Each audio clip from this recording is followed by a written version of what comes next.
श्री स्वामी समर्थ. पितृपक्षातील थाळीमध्ये कोणते पदार्थ असावेत आणि ते कसे वाढावे? पितरांसाठी नैवेद्याचे ताट. श्राद्ध भोजन.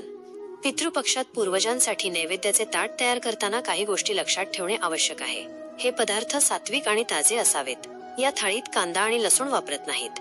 नैवेद्याच्या ताटातील मुख्य पदार्थ: वरण भात, साधे वरण, तुरीच्या डाळीचे, त्यावर साजूक तूप आणि भात. गोड पदार्थ: तांदळाची खीर, पुरणपोळी किंवा शिरा. खीरला पितृपक्षाच्या जेवणात विशेष महत्त्व आहे. भाज्या: लाल भोपळा भाजी, गवार भाजी, पडवळ किंवा इतर साधी पालेभाजी. काही ठिकाणी कारल्याची भाजी, भेंडी किंवा मेथीची भाजीही करतात.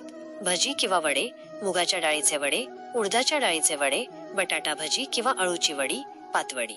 पुरी: गव्हाच्या पिठाची पुरी. इतर पदार्थ: कढी, पापड, कुरडई आणि लोणचे. पितरांचे ताट कसे वाढावे? पितरांसाठी ताट वाढताना काही विशेष पद्धती पाळल्या जातात.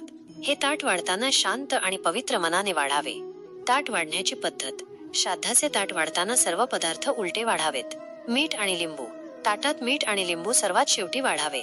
पदार्थांची मांडणी: सर्व भाज्या एका बाजूला आणि चटण्या दुसऱ्या बाजूला ठेवाव्या.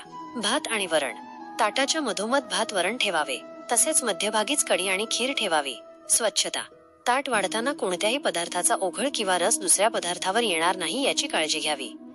हे सर्व पदार्थ एकत्र एका ताटात, शक्यतो चांदीचे किंवा पितळेचे, वाढून पूर्वजांना अर्पण करावे.